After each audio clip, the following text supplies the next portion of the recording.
Hey guys, welcome back to Fantasy Hub. Today's story is one of my favorites. 3 years ago, I was drowning. Not literally, though, some days it felt like it.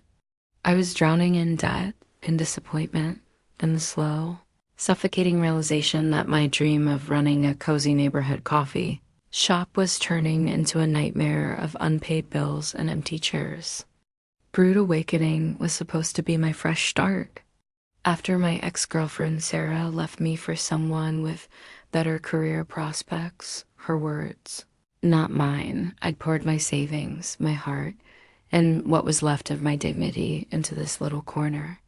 Shop in downtown Reno. The paint was already fading when I signed the lease. The espresso machine had more temperamental moments than a prima donna, and the open sign flickered like it was having an existential crisis, but it was mine. Most days I'd stand behind the counter, watching the world go by through rain-streaked windows, wondering if this was it.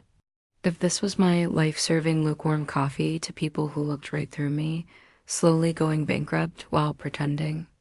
Everything was fine when she walked in. Picture this. Tuesday morning, October 15th, 2019. I remember the date because it's written in my journal. Yes, I kept a journal. Don't judge me in handwriting that gets progressively more manic as the entry goes on. It was one of those classic Reno mornings where the rain comes down sideways and the wind has personal vendetta against umbrellas. The door chimed a sound I'd grown to associate with false hope, and she burst in like a force of nature. Wild. Curls that seemed to have their own weather system, a nose ring that caught the light just so, and fingers stained with what I later learned was printer ink from making flyers at 3 in the morning. She approached the counter with the kind of confidence I'd forgotten existed, water dripping from her vintage leather jacket onto my already questionable floor, and said, "Hey, I'm organizing a climate march. Can I put these up?" Just like that. No, hello, no, how are you? No order. Just straight to business with a smile that could have powered the entire coffee shop. She slid a flyer across the counter, Reno Rising, Save Our City, and I found myself staring at it, then at her, then back at it. The kind of person who believes in things, I thought. When was the last time I'd met someone who believed in anything besides their right to complain about foam art? Sure, I said, trying to sound casual while my heart was doing something Olympic level in my chest.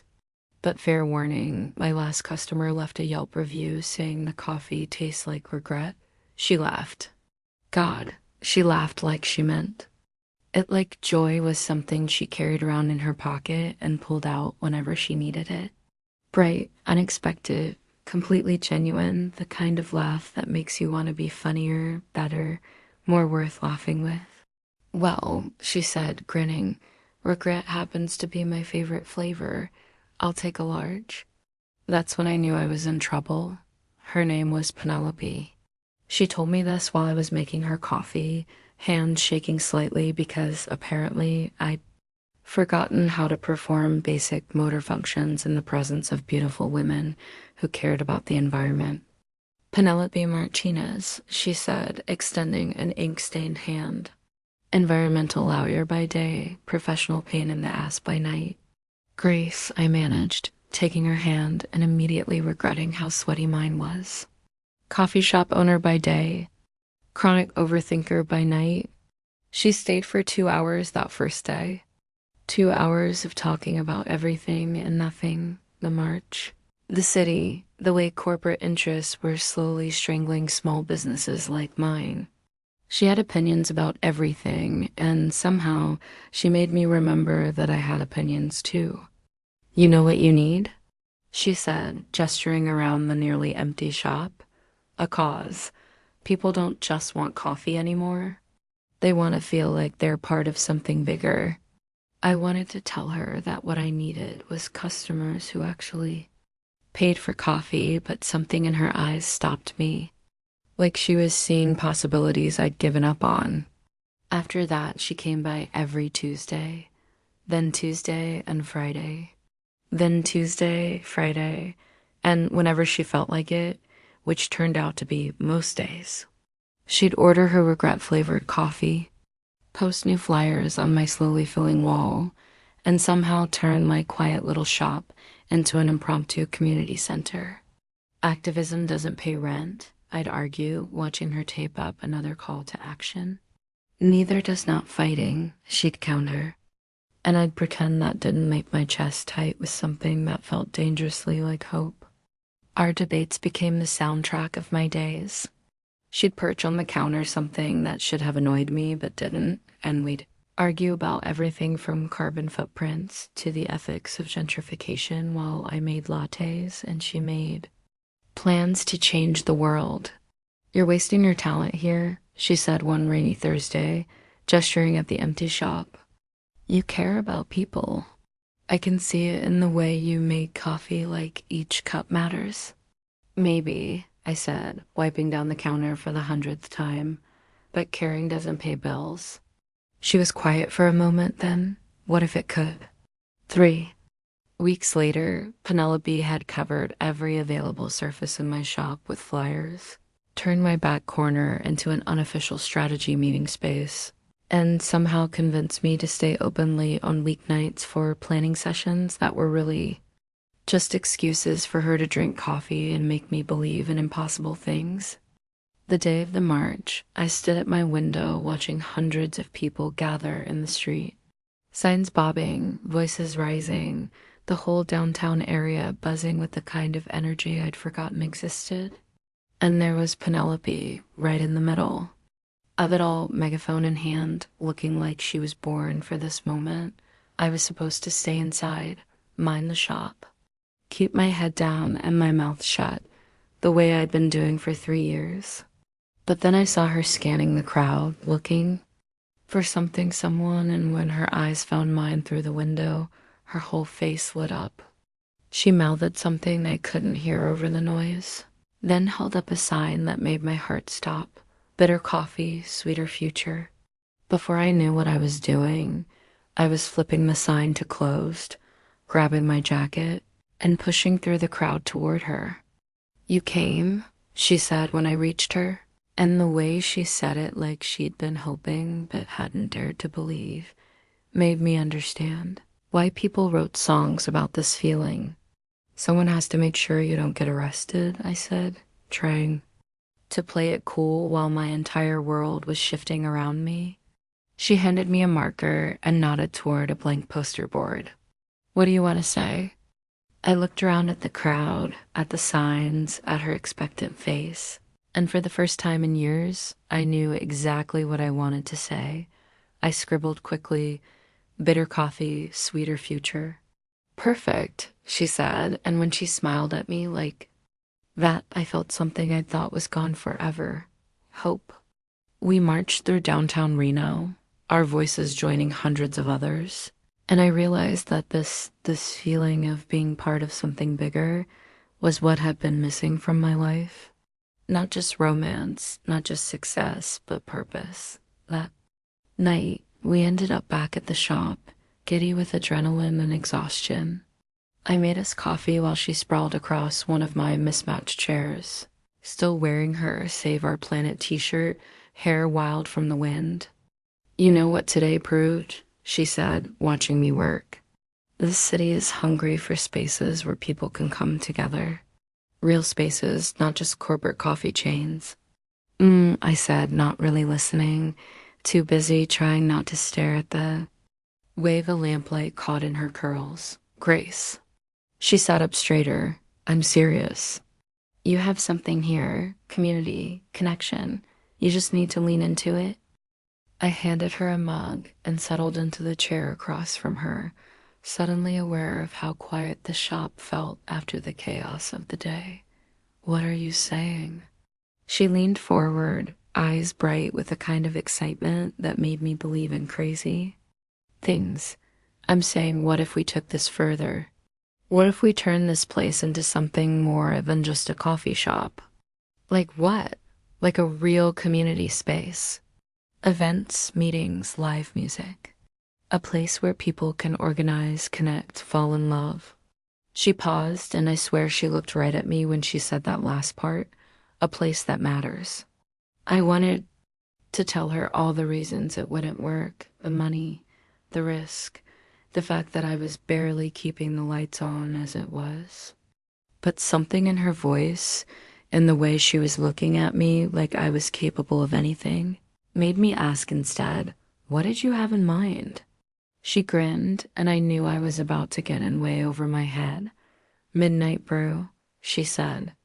A lesbian? Bar, upscale but accessible, inclusive, yours. I nearly choked on my coffee. With what money? My savings are 3 maxed out credit cards and a jar of tips.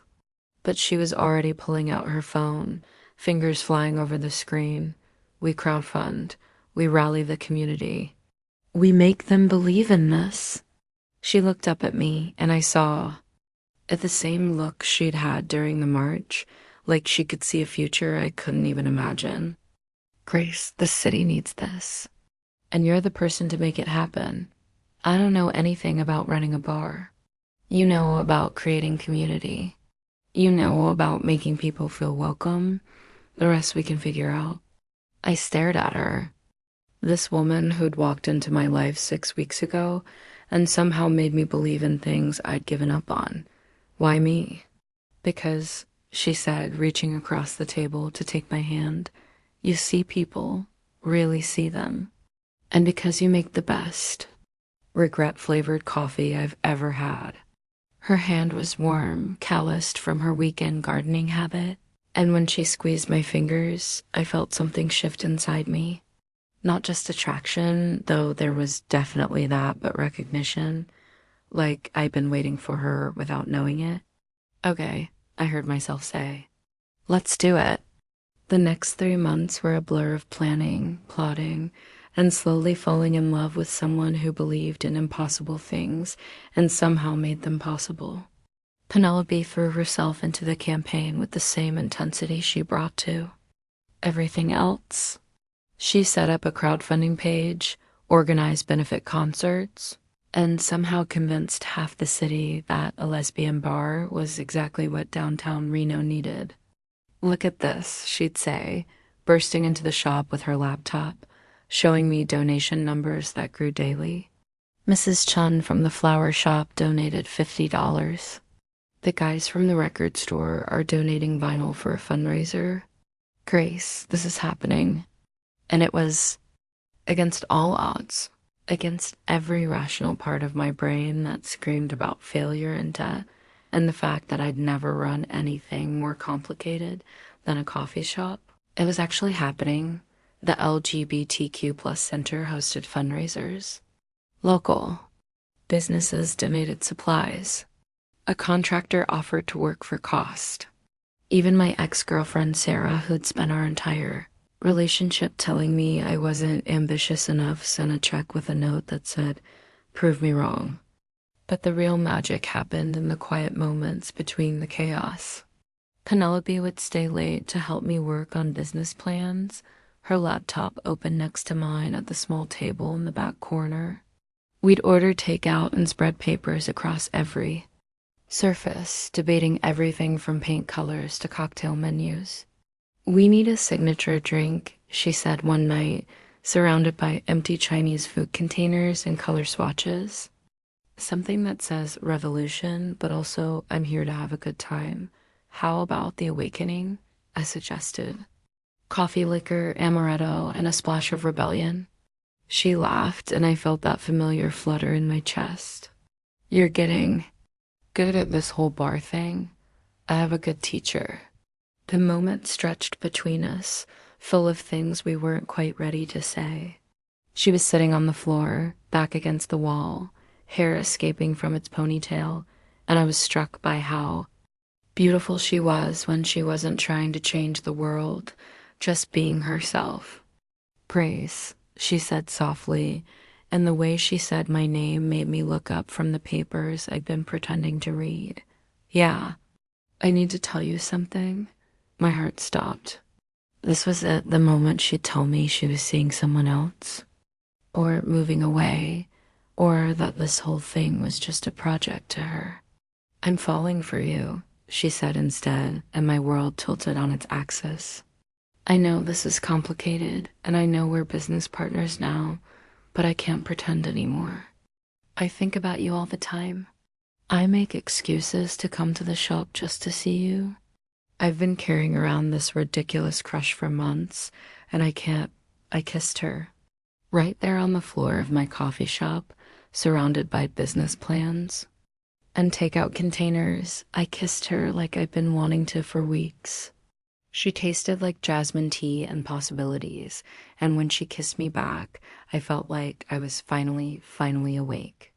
I was hoping you'd do that, she whispered against my lips, and I laughed because of course she was.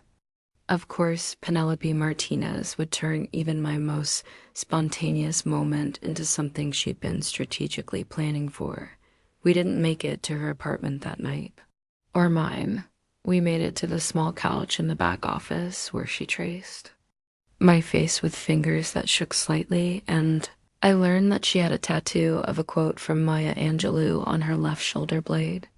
Still I rise, I read, running my finger along the elegant script. Got it when I graduated law school, she said, voice muffled against my neck. Reminder that no matter what happens, I get back up. I wanted to tell her that she was the strongest person I'd ever met, that watching her fight for what she believed in had made me want to fight too. Instead, I kissed the tattoo and held her closer, amazed that this person, this force of nature who could rally a crowd and organize a revolution had chosen me. We talked until dawn, tangled together on the too small couch, sharing stories and secrets and dreams. She told me about growing up in Sacramento, about her immigrant parents who'd sacrificed everything for her education, about the first time she'd realized she was gay and how terrified she'd been to tell her family. My mom cried, she said, tracing patterns on my arm, not because she was disappointed, but because she was scared for me. She knew how hard the world could be for people like us, and now? Now she asks when I'm going to bring home a nice girl and give her grandchildren. She laughed. She's going to love you. The casual way she said it like we had a future together. Like meeting her family was inevitable made my chest tight with happiness and terror in equal measure. I told her about Sarah, about how I'd spent 2 years shrinking myself to fit into someone else's idea of success, about how starting the coffee shop had been my way of proving I could build something meaningful on my own. And then you walked in, I said, and reminded me that maybe I didn't have to do it alone. She was quiet for a long moment then. You know what I love about you? What? You see the best in everyone. Your customers, your community, even me. You make people feel like they matter. You do matter, I said, meaning it with every cell in my body. She kissed me then, soft and sweet and full of promises we were both too scared to voice. 6 months later, we signed the lease on a space 3 blocks from the coffee shop. It was bigger than I'd imagined, high ceilings, exposed brick, huge. Windows that let in gorgeous afternoon light. It was also more expensive than I'd imagined, but Penelope had somehow convinced me that we could make it work. Look at this place, she said, spinning around in the empty space. Can you see it? The bar here, tables there, a small stage in the corner for live music. I could see it. More than that, I could feel it, the energy of the space, the potential. For community, for connection, for something bigger than myself. The renovation took 3 months. 3 months of permits and contractors and late nights spent painting walls and installing light fixtures. Penelope had somehow convinced half the city to volunteer, and most evenings, the space was full of people sanding floors, hanging artwork, and debating the merits of different cocktail napkin designs. You two are like the lesbian Martha Stewart and Bob Vila, my friend Jake said one night, watching us debate the placement of a vintage mirror. Except Martha Stewart doesn't have a nose ring, Penelope pointed out. And Bob Vila doesn't argue about cocktail recipes at 2 in the morning, I added. but we did. We argued about everything: the menu, the music, the mission statement, the color of the bathroom tiles. We argued because we cared, because this place was becoming something that mattered to both of us, something that felt like the physical manifestation of our relationship. The night before the opening, we stood in the finished space, exhausted and exhilarated, and slightly drunk on the champagne someone had left as a good luck gift. Midnight brew, Penelope said, reading the sign we'd hung that afternoon. We actually did it. We did. I couldn't quite believe it. The space was beautiful, warm, and welcoming, and unmistakably queer. Rainbow flags hung alongside local art. The bar was stocked with craft cocktails and local beer, and the whole place felt like the kind of space I'd always wanted to exist, but had never thought I could create. "I have something for you," she said, pulling a small wrapped box from her jacket pocket. Inside was a vintage coffee cup, white ceramic with gold trim and the words "Brewed Awakening" painted in delicate script. "It's from the 1940s, she said. "I found it at an antique shop. I thought you could display it here as a reminder of where we started." I turned the cup over in my hands, touched by the gesture and the thought behind it. "It's perfect. Just like you," she said, and I kissed her because I couldn't help it. Because this woman who'd walked into my life and turned everything upside down deserved to be kissed in the middle of our beautiful, impossible dream. The opening night was everything I'd hoped for and more. The space was packed, the drinks were flowing, and the energy was electric. Local musicians played on the small stage, couples danced near the bar, and I watched from behind the counter, amazed that this was my life now. "You did it," Penelope said, sliding up next to me during a rare quiet moment. "Look at this place. Look at these people. This is what community looks like." She was right. The space was full of people I recognized from the coffee shop, from the merch, from the neighborhood. But there were new faces too: couples on dates, groups of friends, people who'd driven from other cities because word had spread about Reno's new lesbian bar. "We did it," I corrected, bumping her shoulder with mine. "This doesn't exist without you." That's when we heard the sound of breaking glass. The brick came through the front window with a crash that silenced the entire room. For a moment, nobody moved. Then people started screaming, running, pushing toward the back exit. I found the note tied to the brick with shaking hands. "Sell or burn." Through the shattered window, I saw him, a man in expensive suit, flanked by two others, all of them watching our chaos with satisfied expressions. Jack Malone. I'd heard the name whispered around the neighborhood, always with a mix of fear and disgust. "Call the police," someone shouted, but Penelope was already moving, pushing through the crowd toward the broken window. "Penelope, don't—" I started, but she was already outside, marching toward the men who'd destroyed our opening night. I followed because I couldn't let her face whatever was about to happen alone. "Problem, ladies?" Malone said, his voice smooth as silk and twice as dangerous. Up close, I could see the gold pinky ring on his left hand, the way his companions' jackets bulged with things I didn't want to think about. "Yeah," Penelope said, stepping forward like she wasn't facing down three men who'd just thrown a brick through our window. "Problem is, you just committed a crime in front of about 100 witnesses." Malone laughed, and the sound made my skin crawl. "Witnesses to what? Accident. Kids playing in the street. These things happen in this neighborhood." "This neighborhood doesn't belong to you," Penelope said, and I wanted to grab her hand, pull her back, make her stop talking before she made things worse. "Actually," Malone said, pulling out a cigarette and lighting it with deliberate slowness, "I own half this block. And I don't like what you're doing to property values."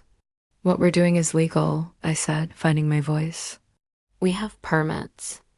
Licenses, insurance. Insurance doesn't cover everything, one of his companions said, and the threat in his voice was unmistakable. Here's the thing, Malone continued, like we were having a casual conversation instead of being threatened. On the street, I've got plans for this block, big plans, and your little establishment doesn't fit the vision. So you're going to terrorize us until we leave? Penelope asked. I'm going to make you an offer, Malone said. Fair market value for your lease. More than fair, actually. Take it and we all walk away happy. And if we don't, Malone's smile was cold as winter. Then accidents keep happening. Kitchen fires, break-ins, customers who stop feeling safe walking around here at night. You understand? I felt Penelope tense beside me, and I knew she was about to say something that would get us both killed. We need to think about it, I said quickly, grabbing her arm. Smart girl, Malone said, dropping his cigarette and crushing it under his heel. You've got 48 hours. That night, we sat in the damaged bar, glass crunching under our feet, trying to figure out what the hell we were going to do. We can't let him win, Penelope said for the 100th time, pacing back and forth in front of the shattered window. We can't let him scare us out of our own space. He's not just trying to scare us, I said. He's threatening us. There's a difference. So what? We just give up? Hand over everything we've worked for? I looked around the space we poured, our hearts into at the artwork on the walls, the carefully curated cocktail menu, the stage where local musicians had played just hours before. Maybe it's not worth dying for. Penelope stopped pacing and stared at me. You don't mean that. Don't I? What if next time it's not just a brick? What if next time it's a bomb or a gun? Or then we make sure there isn't a next time, she said, sitting down across from me. Grace, I've been fighting bullies my whole life. In school, in court, in city council meetings. The one thing I've learned is that backing down never makes them stop. It just makes them bolder. This isn't a city council meeting, I said. This is organized crime, which is exactly why we need to fight back. Not with violence, but with the law. With publicity, with community support. I wanted to tell her that sometimes the law wasn't enough, that sometimes community support couldn't stop a bullet. But the look in her eyes, determined, fierce, unshakable, reminded me why I'd fallen in love with her in the first place. What are you thinking? I asked. She leaned forward, eyes bright with the kind of dangerous idea that had gotten us into this mess in the first place. I'm thinking we expose him. Show the world what kind of man Jack Malone really is. How? Research, investigation. I still have contacts from law school. Friends in journalism, activists who know how to make noise. She grabbed my hands across the table. We make him regret ever threatening us. I looked at her, this woman who'd walked into my coffee shop 8 months ago and turned my entire world upside down, and realized that I didn't want to run. I didn't want to spend the rest of my life wondering what would have happened if we'd stood our ground. Okay, I said, let's do it. The next week was a masterclass in organized resistance. Penelope called in every favor she'd ever been owed, reached out to everyone she'd ever worked with, and somehow turned our small crisis into a full-scale investigation. Look at this, she said, spreading documents across the bar on Thursday. Afternoon. 3 restaurants on this block have closed in the past 2 years. All of them had mysterious fires or break-ins right before they shut down. That's not a coincidence, I said, studying the papers. No, it's not. And look at this. She pulled up something on her laptop. Property records show that a company called Desert Holdings bought all 3 buildings within months of the restaurant's closing. Guess who owns Desert Holdings? Jack Malone. Jack Malone. He's been systematically driving out small businesses so he can buy up the whole block cheap. My stomach turned. We're not the first. No, but we might be the last. If we can prove what he's doing, we can stop him. That's when Maria Santos walked in. I recognized her from the news investigative reporter for the local paper, known for taking on corruption and winning. She was younger than I'd expected, with short dark hair and the kind of focused intensity that made me understand why powerful people were afraid of her. Penelope Martinez, she said, extending her hand. I got your message. Tell me about Jack Malone. What followed was 3 hours of the most intense conversation I'd ever been part of. Maria had been investigating Malone for months, following a trail of suspicious property deals and businesses that had mysteriously failed. But she'd never had witnesses willing to go on record, never had evidence that directly linked him to the threats. He's careful, Maria explained. Never does. His own dirty work never leaves a paper trail. But if you're willing to testify, if you've got documentation of the threats, we've got security footage, Penelope said. From the night he threw the brick. Clear shots of his face, his associates, the whole thing. Maria's eyes lit up. That's exactly what I need. Over the next few days, Maria and her team worked with us to build a case. They interviewed other business owners who'd been threatened, tracked down former employees of companies Malone had targeted, and slowly pieced together a pattern of intimidation and corruption that went back years. This is bigger than just your bar, Maria told us on Sunday evening, reviewing the evidence we'd gathered. This is about the future of downtown Reno, about whether small businesses can survive against organized crime. So what happens now? I asked. Now we publish, she said. Front page, tomorrow morning. And we make sure the whole city knows what Jack Malone has been doing. The story broke on Monday morning with the headline, Downtown Developer Linked Business Intimidation Scheme. By noon, it had been picked up by 3 television stations and was trending on social media. By evening, there were protesters outside Malone's office building.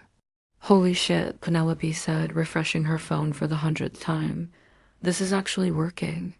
We were back at the bar, which we'd reopened with a new window and a sign that read, Still here, still queer, still not going anywhere. The place was packed with supporters, people who'd read the story and wanted to show their solidarity. Grace, Penelope.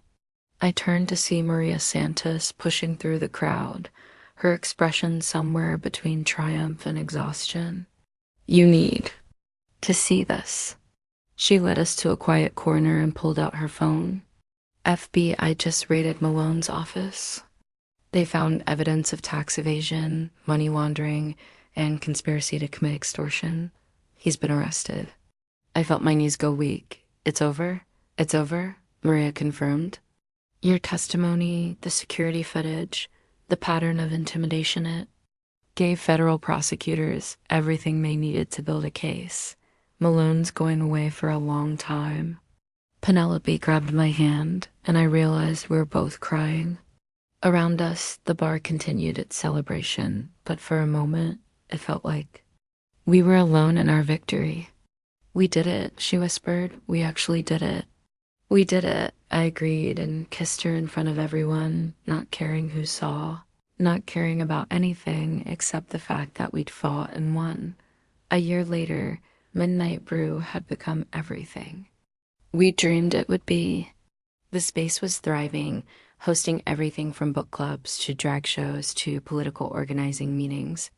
The coffee shop was doing better than ever, with customers who'd come for the coffee and stayed for the community. But more than that, we'd become a symbol of what was possible when people stood together, when they refused to be intimidated, when they believed in something bigger than themselves. You know what I love most about this place? Penelope said one evening as we locked up after another successful night.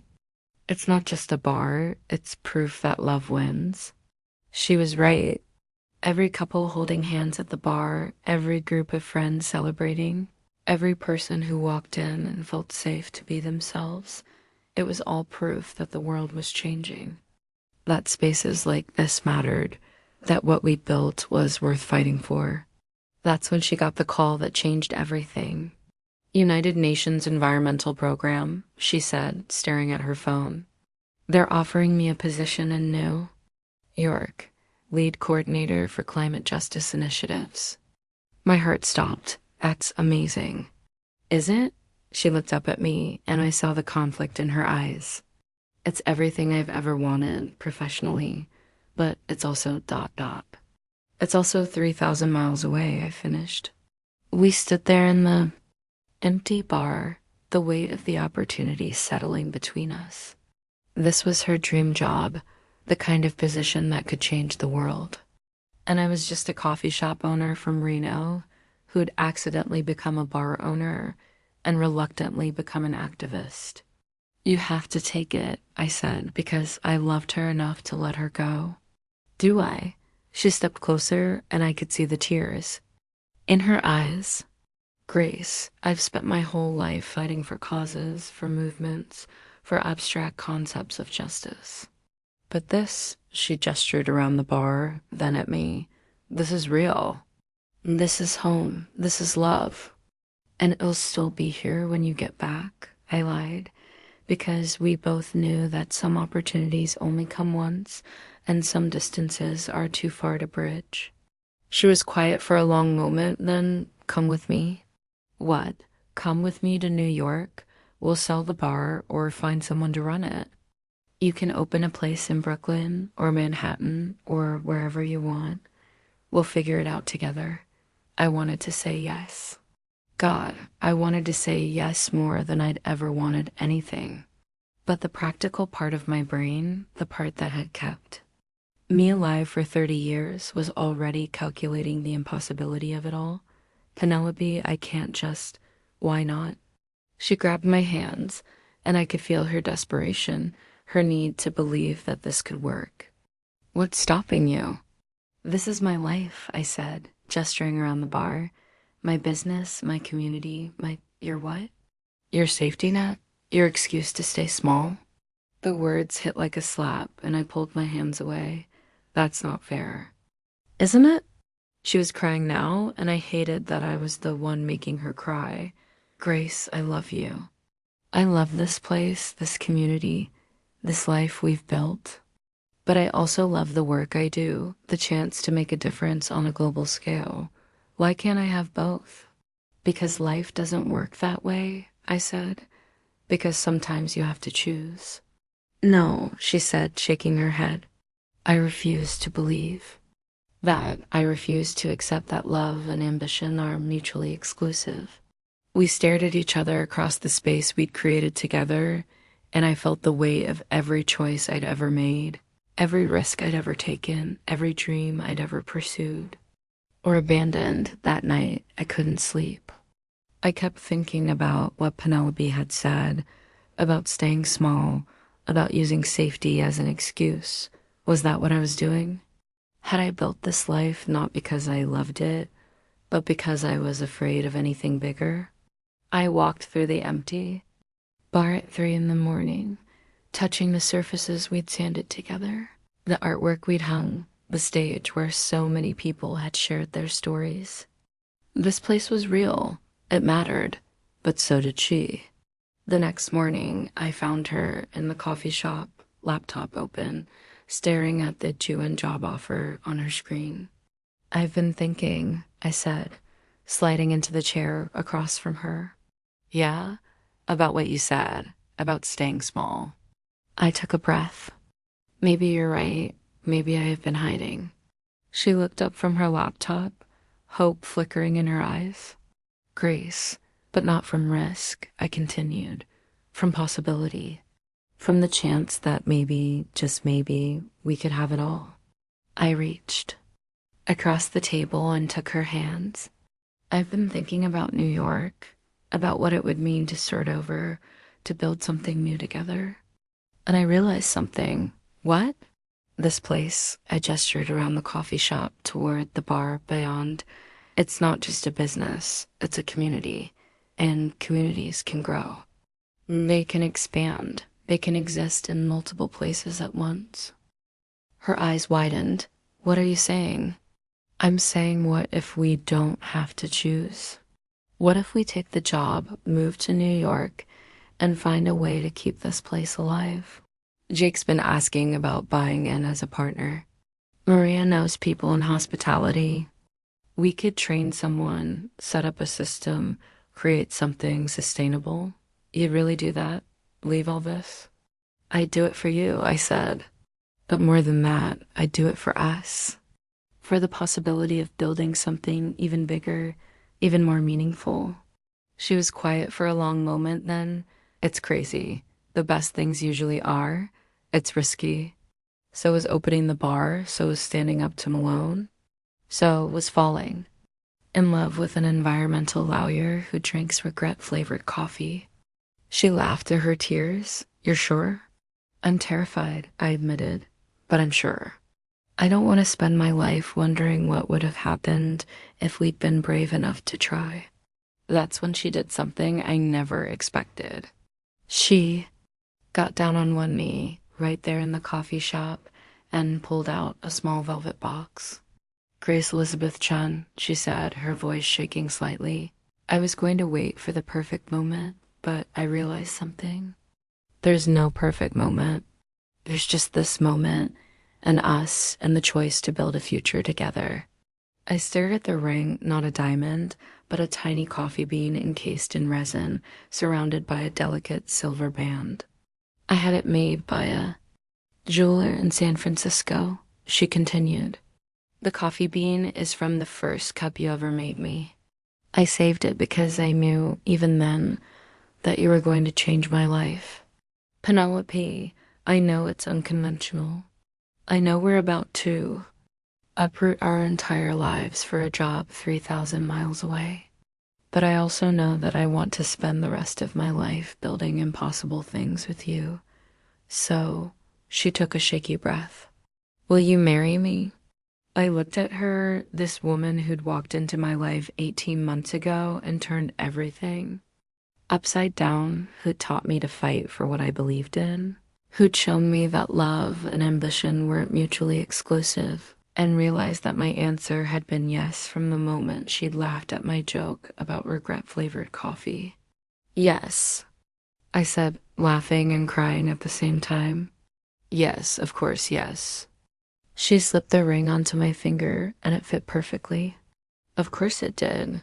This was Penelope. She planned everything. I love you, she said, standing up and pulling me into her arms. I love you too, I replied and kissed her in the middle of the coffee shop where our story had begun. The next 3 months were a whirlwind of planning, packing and preparing for the biggest leap of faith either of us had ever taken. We structured a partnership deal with Jake and 2 other investors, set up management systems for both the coffee shop and the bar, and somehow convinced half our staff to stay on during the transition. It's going to be weird not having you. To her every day, Jake said on our last night, as we sat in the bar with our closest friends, celebrating and mourning in equal measure. We'll be back, Penelope said. This is home. We're not leaving forever, just long enough to save the world, I added, and everyone laughed, but I knew it was true. Penelope was going to change things on a global scale, and I was going to be there supporting her, building something new alongside her. The day before we left, we had one last event at the bar, a farewell party that turned into a celebration of everything we'd built together. The space was packed with people whose lives had been touched by our little corner of downtown Reno, and I realized that this was what success looked like.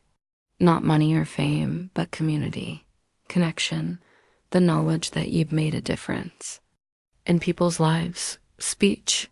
Someone called out, and soon the whole room was chanting for us to say something. Penelope grabbed the microphone first. 2 years ago, Grace made me a cup of coffee that tasted like regret, she began, and the room erupted in laughter. Little did I know that regret would become the foundation of the most beautiful thing I've ever built. She looked at me and I saw our whole story reflected in her eyes, the flyers, the marshes, the threats, the victory, the love that had grown alongside our dreams. This place isn't just a bar, she continued. It's proof that ordinary people can create extraordinary things when they refuse to accept the world as it is. Grace and I are heading to New York, but we're not leaving this behind. We're taking it with us, and we're going to build something even bigger, even more beautiful, even more revolutionary. The crowd cheered, and I felt my heart swell with pride and love and gratitude for this life we'd stumbled into together. Then it was my turn. I took the microphone with shaking hands, looking out at the faces of people who'd become family. I used to think that love was something that happened to other people, I said. That community was something you were born into, not something you could create. That making a difference was for people braver, smarter, more qualified than me. I found Penelope in the crowd, and she smiled at me with so much love that I almost forgot what I was going to say. But then this woman walked into my coffee shop on a Tuesday morning, and she taught me that love is a choice you make every day. That community is something you build, brick by brick, conversation by conversation, cup of coffee by cup of coffee. That making a difference isn't about being qualified, it's about being willing to try. I held up my left hand where the coffee bean engagement ring caught the light. So here's to trying. Here's to building impossible things. Here's to love that refuses to stay small. The room erupted, and I felt Penelope's arms around me, felt the warmth of community surrounding us, felt the future opening up like a door we were brave enough to walk through. 6 months later, I stood in an empty storefront in Brooklyn, looking out at the busy street and trying to imagine what this space could become. The neighborhood was different from Reno, faster, louder, more diverse, but I could feel the same potential for community, the same hunger for connection. What do you think? Penelope asked, coming up behind me and wrapping her arms around my waist. She'd been at the UN for 4 months now, and I'd never seen her happier. The work was challenging, meaningful, exactly what she'd been meant to do. I think it's perfect, I said, leaning back against her. Different from home, but perfect. We'd been looking at spaces for weeks, trying to find something that felt right. Not just for a coffee shop or bar, but for something new, hybrid. Space that could serve coffee during the day and cocktails at night, host community meetings and art shows, and the kinds of conversations that change the world. Awakening, I said suddenly. That's what we'll call it. Just awakening. I like it, she said. Simple, clean, room to grow. Room to grow. That had become our motto, our philosophy, our promise to each other. We'd learned that love wasn't about staying the same. It was about evolving together, taking risks together, building something bigger than either of us could have imagined alone. The renovation took 4 months. 4 months of permits and contractors and late nights spent, planning and dreaming and arguing about tile choices. But this time, we weren't just building a business. We were building a life. You know what I love about this? Penelope said one evening as we sat in the half-finished space, eating takeout and going over vendor contracts. What? We're not trying to recreate what we had in Reno. We're creating something new. Something that honors where we came from, but isn't limited by it. She was right. Awakening was different from both Brewed Awakening and Midnight Brew. It was bigger, more ambitious, more integrated into the community around us. We'd partnered with local activists, environmental groups, and social justice organizations. We'd created a space that could adapt, evolve, serve whatever purpose the community needed. I have something for you, I said, pulling a small package from my bag. Inside was a vintage coffee cup, white ceramic with faded gold trim and the words, Awakening, painted in delicate script. I had it made, I said. by the same artist who did the original Brood Awakening cup. I thought we could display them together, past and present, where we've been and where we're going. She turned the cup over in her hands, and I saw tears. In her eyes. It's perfect. You're perfect. We're perfect, I corrected. This crazy, impossible, beautiful thing we've built together, it's perfect. 2 years later, I'm standing behind the counter at Awakening, watching the afternoon rush and marveling at how normal this extraordinary life has become. The space is busy, but not chaotic, filled with the kind of people who come not just for coffee, but for connection, for community, for the chance to be part of something bigger than themselves. Penelope is at the UN, working on a climate justice initiative that could change environmental policy globally. I'm here serving coffee and hosting events and slowly building something that feels like home. We're both doing exactly what we're meant to do, and somehow and possibly we're doing it together. Grace. I look up to see a young woman approaching the counter, nervous energy radiating from her like heat. Hi, I'm Sarah. I'm organizing a protest against the new pipeline project. Can I put these up? She slides a flyer across the counter, and I feel time collapse in on itself. Different city, different cause, but the same hope, the same determination, the same belief that change is possible. Of course, I say, handing her the tape. But fair warning, the last person who asked me that question ended up changing my entire life. She laughs, bright and unexpected, and I see it, the spark of something beginning, the possibility of transformation, the promise that the best stories are still being written. I'll take my chances, she says, and I know she will.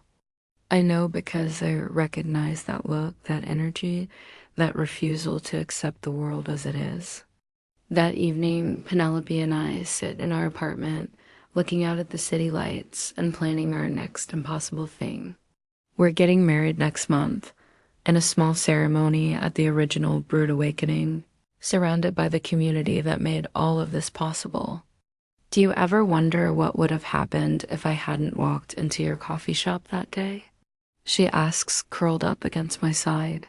Never, I say, and I mean it. Because I think we would have found each other anyway. Maybe not that day, maybe. Not in that way, but somehow. The universe has a way of putting the right people in the right place at the right time. You think we were meant to be?